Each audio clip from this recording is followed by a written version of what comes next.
Hey folks, Glenn May here with bassresource.com, and I understand you are looking to get your first boat. Well, congratulations. That is absolutely awesome. Just the freedom of being able to go whenever you want to go, wherever you want to go, check out the spots you want to explore on your own time. I mean, the joys of boat ownership are endless. And so, yeah, congratulations on looking to get your first boat.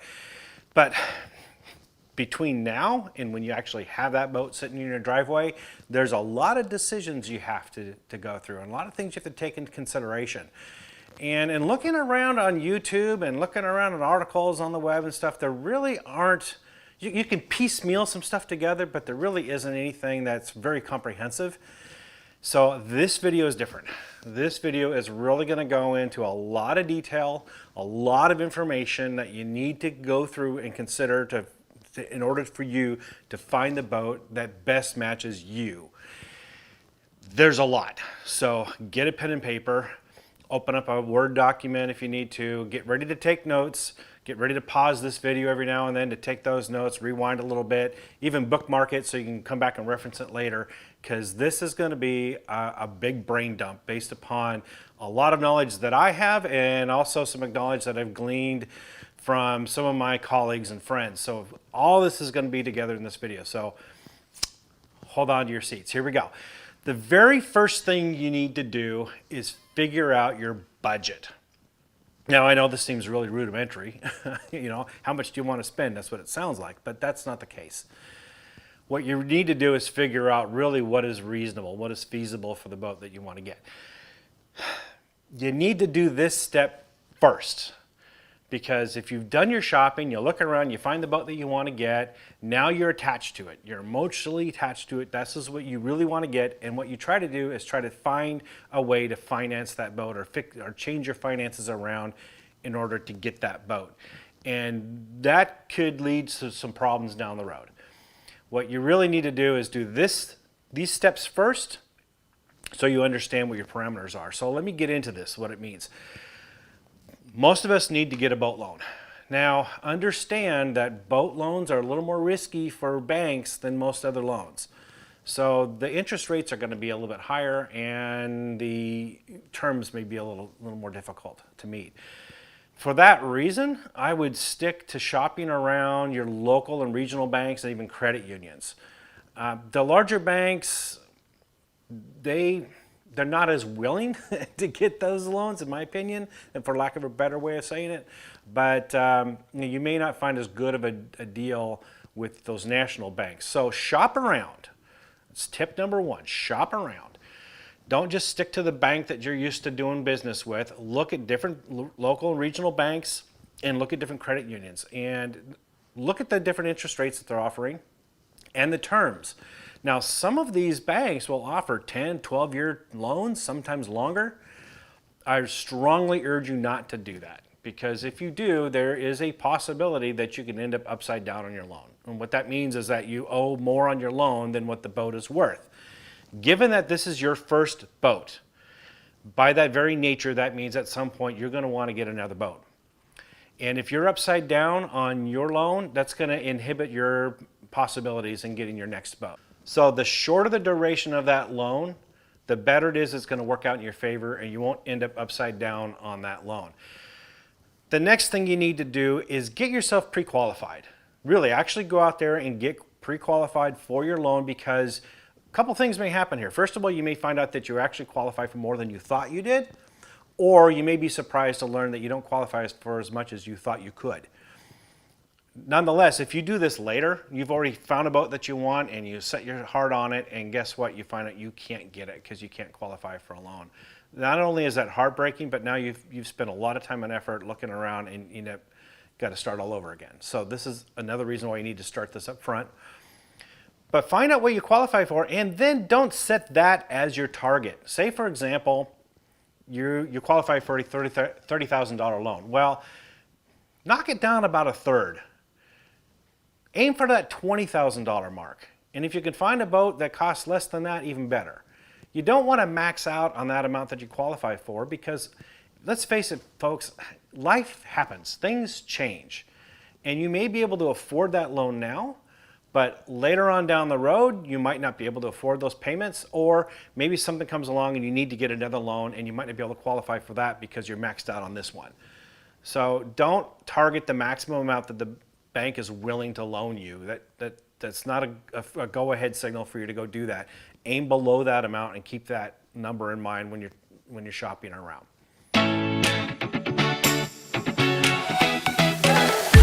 All right, so the next thing you need to do is do your research. There's a lot of stuff that goes into this, but the first step is actually take an honest self-assessment. What kind of bodies of water are you going to be on the most? Are you going to be on large bodies of water where you need to make long runs? Or are you going to be fishing more the medium to small size lakes and rivers? This is important because the larger bodies of water, they tend to have rougher water even in a 15-mile-an-hour wind. You need to make those longer runs to get to those destinations. So a larger boat is in order to handle that, plus larger boats have larger gas tanks so you can get to those places and get back to the launch. Conversely, if you're only fishing medium to small size lakes and rivers, you may not need to get a big boat. That's not necessarily necessary for your needs, and you may end up actually overspending getting a boat that's above and beyond what you need to get. So take a good self-assessment. Understand that for me, a large body of water, my definition of that is if you need to make a run wide open throttle that takes more than 15 to 20 minutes to get to your destination one way, you're fishing a large body of water. My first boat that I got was a 17-foot aluminum boat, had an 11-gallon tank, and there was some large bodies of water that I like to fish, but first of all, I couldn't reach some of those spots because you can only go 5.5 gallons each way. And then the other one was because it was a smaller boat, if the chop was up, if I had white caps out there, that boat wasn't going out and that stuff. So just keep in mind what kind of lakes and bodies of water you're going to be on. The other thing is, do you like to fish or go to smaller ponds, smaller lakes? Some of them have primitive launches. Or are you going to stick to boat launches and lakes that have well-maintained launches? This is a big difference because if you're going to fish a lot of those primitive launches, then a trailer that has rollers on it is a better choice. You can get in and out of those tight spots. If you can back a trailer up to it, you can get the boat out off the trailer and you can get it back on with ease if it's a roller trailer. If you're going to be fishing a lot of lakes and rivers that have well-established, well-maintained launches, then a trailer that has bunks on it is a better choice. Works beautiful for that. So make that self-assessment, check the boxes, now you kind of got an idea of what you're looking for. The next thing you need to take into consideration is your tow vehicle. I've seen a lot of guys do this. They've got an SUV, maybe a minivan or a van, crossover, and they push the limits of its maximum towing capacity. A fully loaded fiberglass bass boat, loaded with equipment and your tackle and everything, can easily exceed 3,500 pounds. If you've got a vehicle that says, hey, it can tow 4,000 pounds or 4,500 pounds, I wouldn't do it. Pushing the limits of the maximum towing capacity is not a good idea. My opinion only, I feel that a lot of car manufacturers kind of embellish a bit on what their vehicles can actually tow. I've seen way too many guys push the limits of the towing capacity, even though it's below the amount that the manufacturer says that vehicle can tow. Within a couple of years, they're having transmission problems, they're having drivetrain problems, they're complaining about getting up and down hills, or maybe if they have to go over a mountain pass, the vehicle strains to get up and over it. The gas mileage is terrible. Not only that, but if you're towing a boat that is pushing the limits, you're going to have some problems controlling the vehicle in a panic stop situation. That boat is going to feel like it's going to want to go through you. It's going to feel like it's pushing you along. And control can be an issue. That boat may take over and decide to make you go wherever you don't want to go. So just don't push the limits. I would look at, it around half to 2/3 of whatever the capacity says and set that as your max. So if it says 4,000 pounds, don't get a boat that weighs more than 2,000, 2,500 pounds. just as a litmus test. Now, if you've got a truck, pickup truck, fully sized pickup truck you're towing with, you're typically good with a boat that weighs 3,500, 4,000 pounds. It shouldn't be a problem. But just be wary of that. And that's, again, another parameter. If your tow vehicle can't tow that much, then that's going to be a limitation on what kind of boat you need to get. Okay, one resource that you want to bookmark is the NADA website. NADA is kind of like Kelley Blue Book, but that has boat listings in there, both new and used. It can help you figure out what's a good price for the boat you're looking for. So I got it linked down here at the bottom of the video underneath. Bookmark it and refer to that frequently as you're going through your search.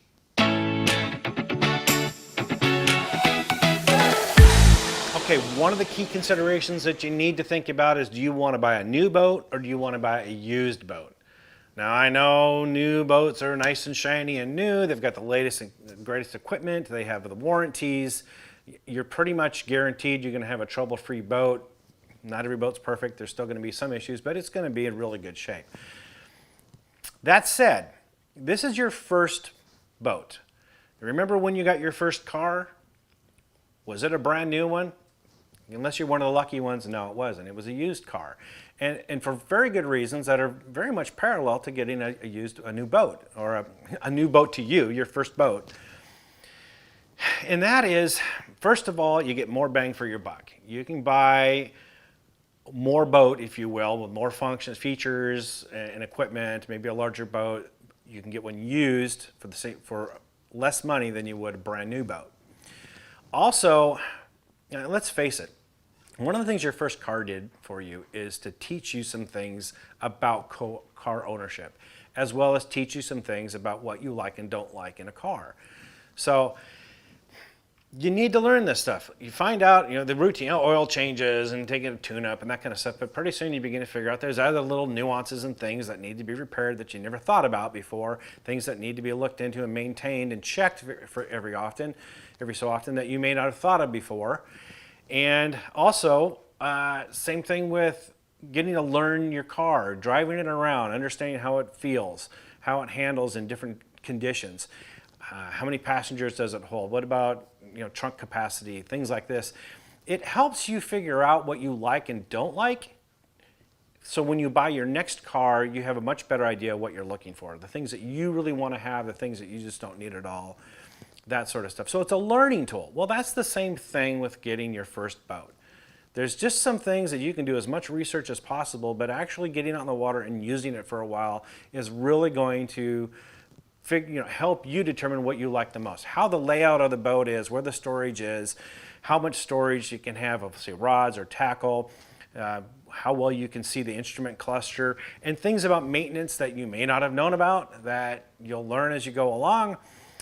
And you can make mistakes and it won't cost you as much, mechanical mistakes, or maybe if you hit a stump or a log, it may not cost as much to repair that as it would a brand new boat. So I would encourage you to look at used boats first as opposed to new. If you're a brand new boat owner and you're looking for your first boat, it's just a much better choice. That's how I started and that's how most people do.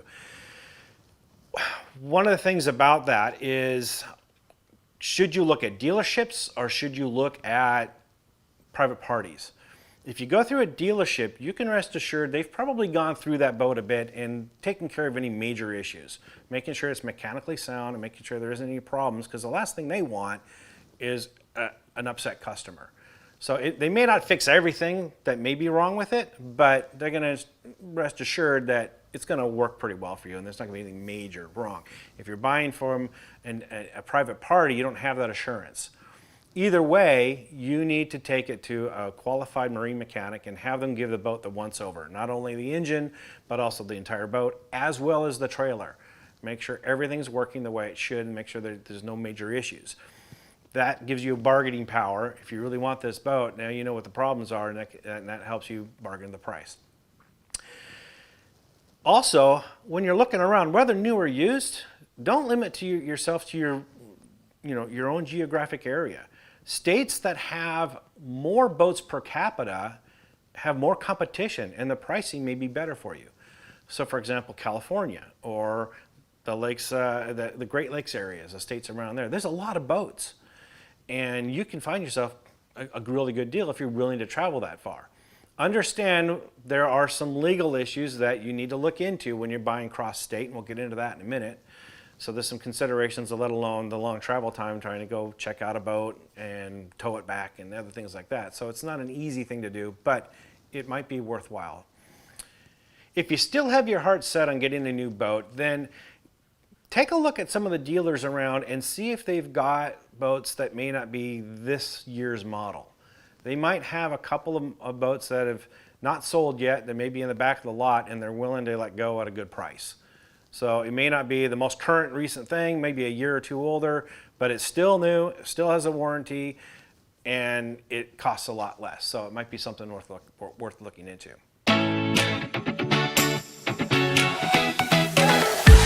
All right, the next thing you want to look at is whether or not to get an aluminum versus a fiberglass boat. And there's pros and cons to both. There's no right or wrong, but there may be a better fit for you. So let's go through some of those things you need to think about. First of all, going back to the tow vehicle, if your tow vehicle, it can't, its maximum capacity is not that high, you can get a comparable sized aluminum boat that's about the same size as a fiberglass boat, but it weighs a lot less. So you may be able to tow an aluminum boat that will work just as well. Something to consider. Aluminum boats are lighter, so by nature, they don't need as big of an engine in the back to propel that boat at the same speed as you would need a fiberglass boat. A smaller engine means better gas mileage. It also means lower insurance rates. So that's a key consideration. Might keep your operational costs lower. Another thing to consider with aluminum boats is because they're shallower, they can get into areas, real skinny water, that fiberglass boats can't. I once fished a tournament that had over 200 boats in it, and I was only one of 4 aluminum boats in it. And I knew of an area that was super, super skinny water to get into that opened up into a bay once you got through it that was just loaded with bass.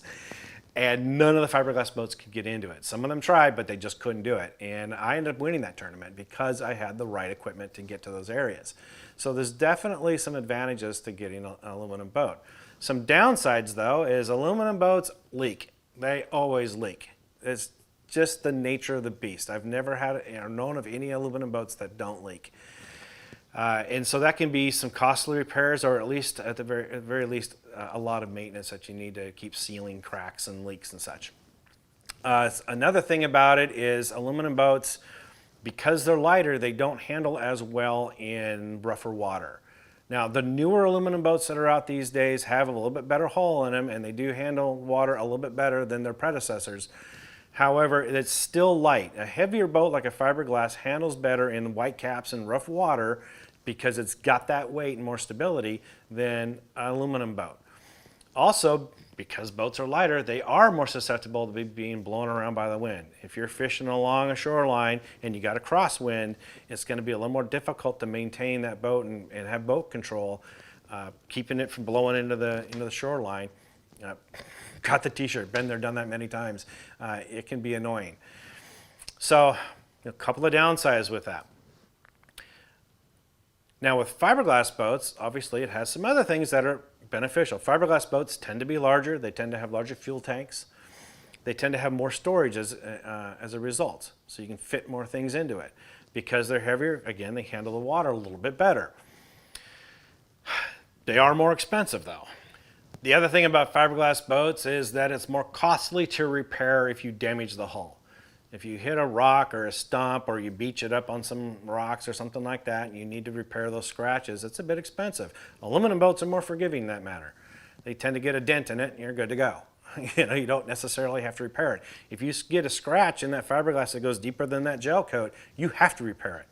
Because now you got water seeping into an area and it could damage the integrity of that hull. So it could be expensive. So there's some downfalls to having a fiberglass boat. You have to have a larger engine.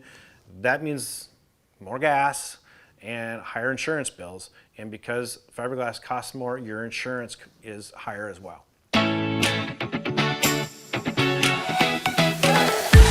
Okay, now you've finally narrowed it down to the kind of boat you want to get. Matter of fact, you may have been on a lot of boats already. You've kind of got in your mind the brand that you want and the type of boat you want to have. Before you get set on that, just one thing I would urge you to do is keep an open mind. you may end up finding a similar boat that's a different brand, has a little bit different look and feel at a really good price. And you might miss it if you're not looking for it. So just kind of keep it on the parameters, keep it in your visionary to see if you can find, maybe look at some of those ones that you may not have considered. Maybe you may find yourself a real good bargain. So now you find some boats you want to look at. Okay, let's go take a look at them. First, take a friend. Somebody who's familiar with the kind of boat that you want to get that can help you look for some of the things that you may overlook. That's number one. Then when you go there, there's some things you want to look at. Let's go through this checklist. First of all, go take a look at the boat and just kind of look down the side of the boat and see if there's any, bulges, any wavering waves or anything in the hull, or anything that looks maybe a patch or something like that. That may indicate that the hull had some damage. You want to take a look at it. Push in on those spots and see if the side of the boat actually gives or flexes. It shouldn't. It shouldn't budge at all. So if it's got anything like that, then that should be a red flag. There may be an issue there.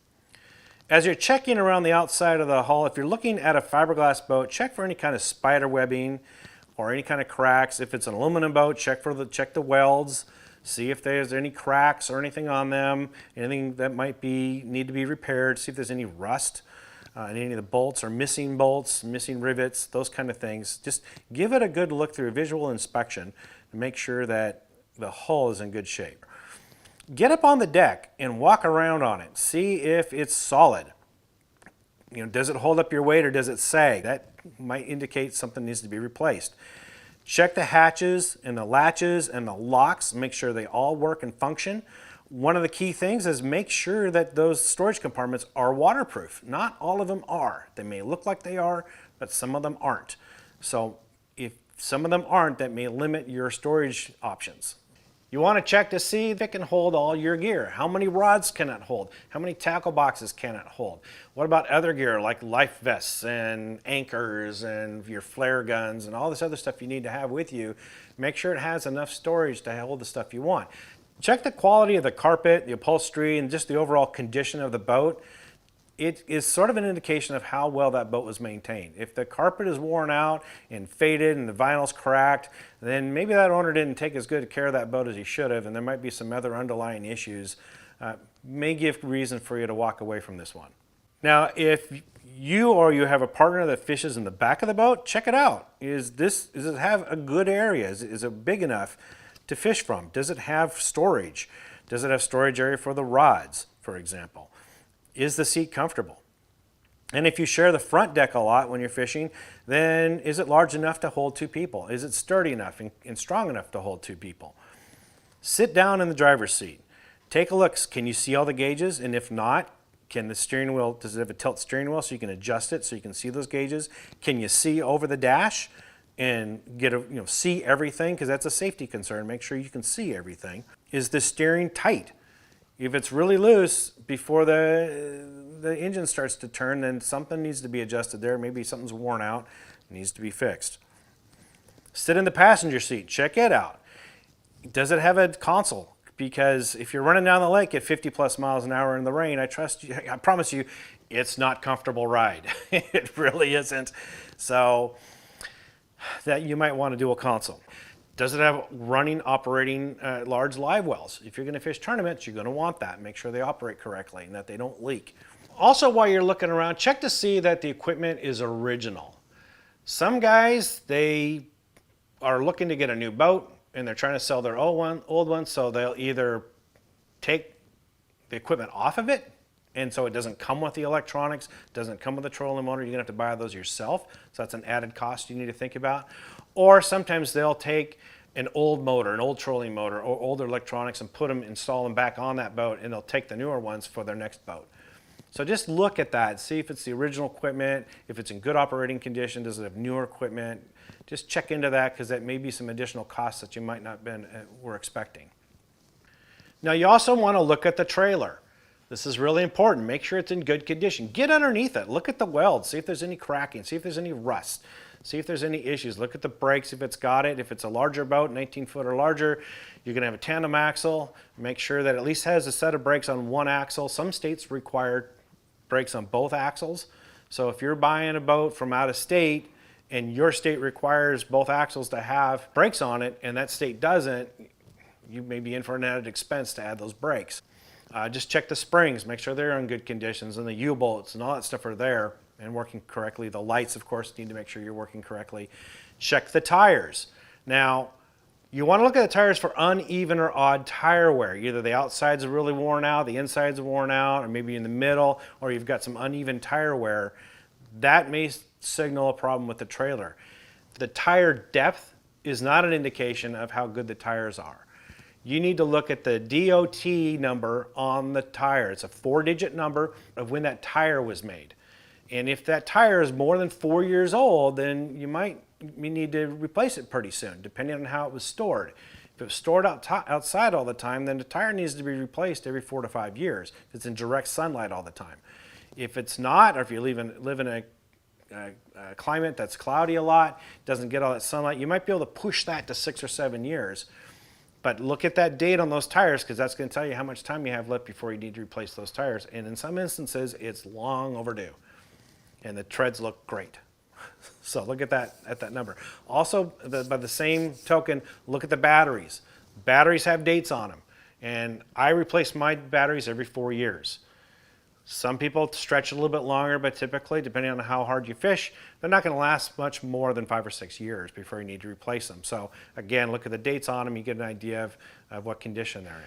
Regardless, you still need to take the boat into a marine dealership or a marine mechanic and have them look at the engine, how many hours are on it, what shape is the engine in, look at the trailer, look at the bearings, see what kind of shape those bearings are in. Just give the whole boat a good once over from a professional. It's money well spent and can save you a lot of money and heartache later in avoiding a purchase that you might have made.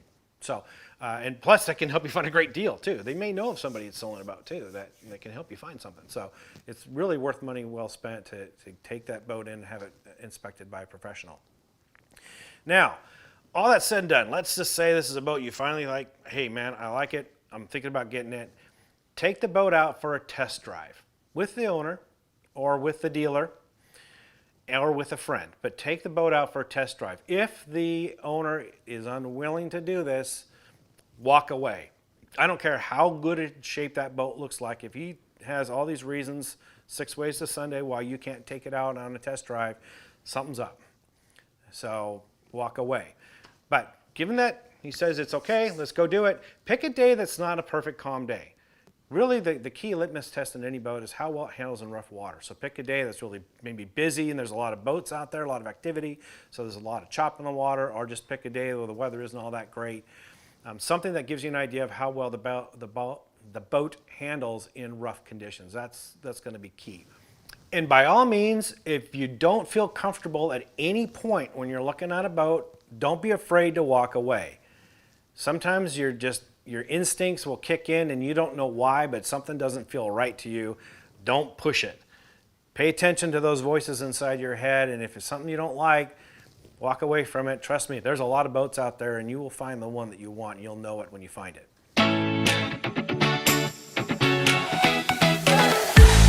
All right, so the next thing that I want to talk about are the items that a lot of people don't talk about. These are the things that you just can't find on a lot of these YouTube videos, a lot of these articles, but it's very, very important that you understand what these things are and how they work, and that you follow this stuff and do it correctly, because you're going to save yourself potentially some major heartache, some major fines, some major expenses, and other issues that could crop up without you realizing it, unless you dig into these things beforehand and be prepared before you buy that boat. Okay, so this is important stuff. It's not exciting. It's not all that as glamorous as looking at boats. But trust me, this is pivotal to your success. So let's just dive right into it. The first stuff is what I call the legal stuff, the legal papers. This is the title, for example, to the boat. It's important that if you are, say, for example, if you're buying from out of state, that some states have separate titles for the motor and the boat. Or if you live in a state that does require this and you're buying from out of state, if you're buying from a state that doesn't require that, you're going to need to get it registered. You're going to need to get that boat registered. So pay attention to cross-state transactions and what titles are necessary. Also, make sure you get that title. If you're buying from a third party or a private party and they, for whatever reason, don't have a title, walk away. That is a big flag. That's a big issue. If they are the original owner of that boat or are the owner of that boat, they can get copies. They can get duplicates of that title, no problem. But if they have all these reasons why they can't get a title, I don't care what the reasons are, if the bottom line is they can't get a title to transfer ownership, that to me says that that boat is stolen. It could be. At the very least, you're going to struggle to try to get the proper title so you can show ownership of the boat. And a lot of people, what happens is they don't get into this till after they buy the boat. The title is good for a year. Some states it's good for 2 years. And they wait till towards the end when that title is ready to expire before they go to register and change the ownership over in their name. And then they can't get a hold of that owner anymore. They're gone. They're not able to make the transfer of the title or prove that they're the owner or proof of the transaction. And next thing you know, that boat could be impounded and you're out of boat and you're out the money you spent on it and you're done. So make sure up front you can get that title. The other piece of it, what people like to do, they do this with cars too, is they fudge a little bit on the price of the boat when they sell it. They do this to save a few bucks on taxes. Don't do that. That title is a federal document, meaning if you alter it and you lie on it, that's a federal offense. Okay? Federal offenses carry stiff penalties, $10,000 fines, up to 20 years in jail. You know, not that they're necessarily going to do it, but look at how much you save. You're going to save maybe 30, 40, 50 bucks, maybe up to 100 bucks in taxes. Not that much. It's really not worth the risk. Plus you get a record and you may have trouble finding a job. I mean, there's all kinds of risks associated with it. It's just not worth it. So don't alter the documents. Don't be tempted to do that. You're just asking for trouble. I mean, yeah. Just don't do it. I don't need to preach any more than that. One thing also to look into before you get a boat is look at what the title transfer process is. Sometimes it's on the title itself and there's a form on there, they fill out and it's done, but other states require a separate form to be filled out and filed. So understand what you need up front before you need it, and that way you know the process and you're prepared.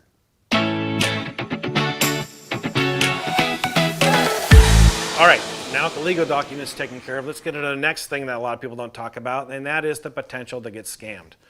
If you're buying from a private party especially, there's potential that you could fall victim to a scam. A couple things to look out for. If there's a boat out there that is a real low value, low cost, bargain, great deal, they've got pictures of this boat that looks wonderful, chances are if it looks too good to be true, it is.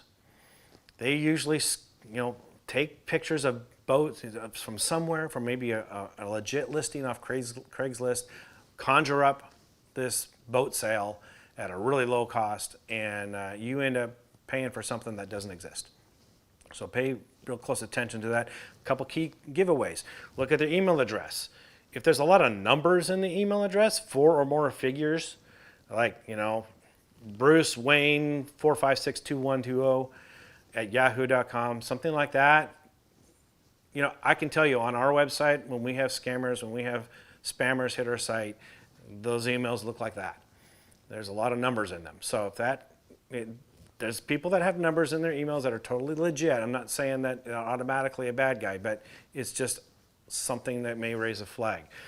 If they don't want to talk on the phone and they won't give a phone number, that's a red flag. If, for example, they only want to use a certain escrow service or a shipping service and they insist on using that, that's a red flag. If you need to use an escrow service or shipping service, do your own research, do your own shopping, and use one you pick out, not that the other party does. Again, that is a red flag if they're really insistent on that. Another key problem is if they don't talk about the title, or they say they don't have a title, or they don't have any care at all about dealing with the title work or anything like that, or they want to do cash-only transactions. Those are red flags you need to look out for. Just walk away from those if you feel uncomfortable. A couple other key flags to look for: if their emails back and forth, the grammar isn't very good, or they keep getting your name wrong, or if they keep getting you the location or maybe the type of boat or other information wrong and mix matched. A lot of times these scammers are working multiple scams at the same time and they can't keep their story straight. So if they keep kind of bumbling around and getting things wrong, that's a possibility that you're working with a scammer here. So, really the best thing to do is be able to meet face to face with somebody. All right, let's get into one more aspect, and I promise you it's the last part of the boring stuff, but again, very, very important, and that is boat insurance.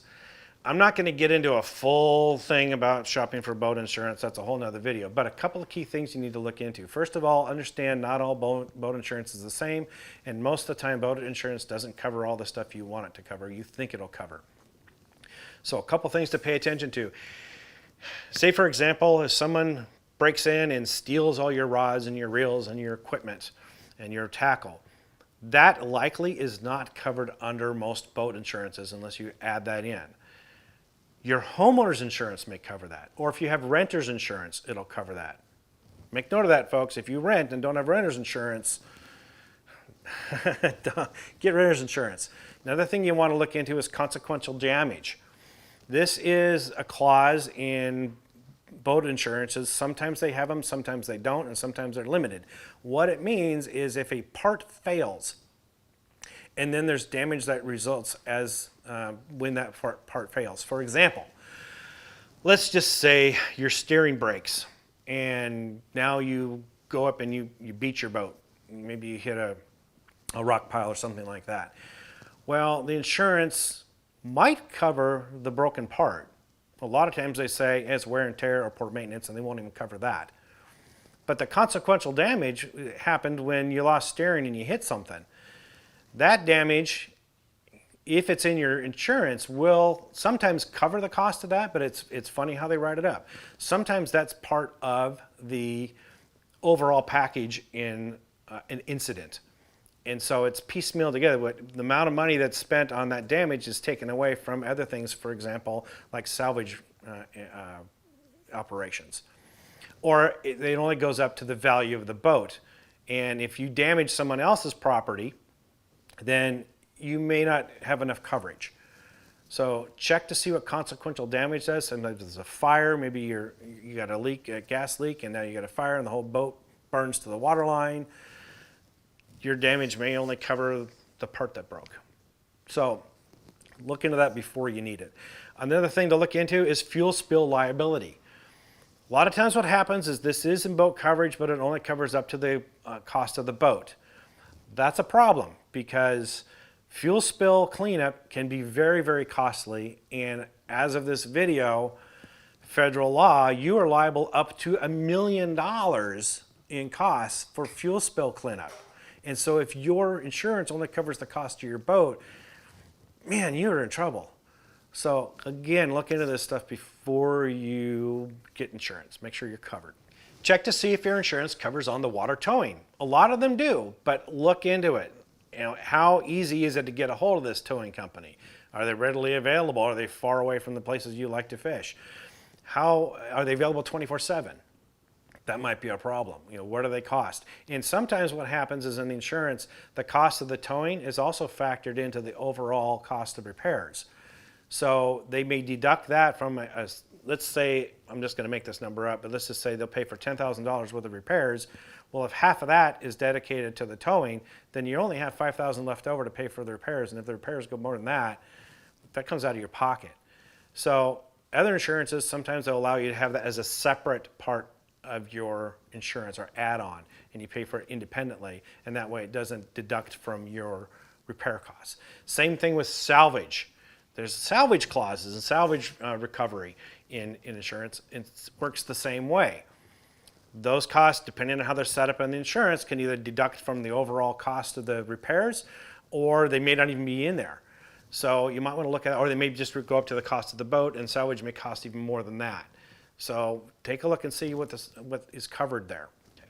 And then finally, you want to look at the trailer and see how the insurance covers the trailer. If you get in an accident while you're trailering, sometimes the boat insurance will cover the cost of the trailer, but if the trailer hit another vehicle, then it's likely your auto insurance will cover that. The boat insurance won't cover that. Some boat insurance do. Some of them do cover that. So look to see what kind of coverage you have and adjust as necessary what you feel fits best for you.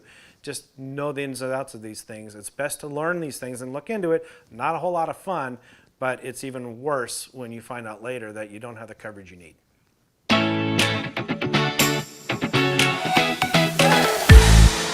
Okay, so now we got through all that stuff, and hopefully you're still watching. Now comes the fun part. If you finally got your boat, you know what you want, you've got it, you've bought it, it's in your driveway. One of the things I highly encourage you to do is get a friend who has a boat similar to yours and have them take you out on the water and show you some things. Show you how to operate the boat, show you how to do the whole shot, show you about trimming it and trimming it properly during rough water, show you how to do shallow water takeoffs, how to handle cross wakes, and other things about the boat. And in particular, if they have the similar or same kind of boat that you have, they can show you some things about the boat and the trailer that you need to be aware of. And they can also give you some tips and tricks on, say, for example, loading it on the trailer, taking it off the trailer, towing it, and other maintenance things that go into taking care of a boat. So this is what I did. I happen to be very fortunate that I know some friends that fish professionally. One of them had the same exact boat as this baby right here that I'm sitting on, and I had him take him out in the water for 3 hours, and it was an education and a half. I learned more during that period of time than I would have learned in 3 years. I'd learned so much. He taught me so much about handling the boat and running it, especially in rough water, that I never would have learned on my own. So it's definitely worthwhile doing and makes your boating experience that much more pleasurable. Good luck out there. I hope you find what you're looking for, and I hope it's a great boat that works great for you for a long time. For more tips and tricks like this, visit bassresource.com.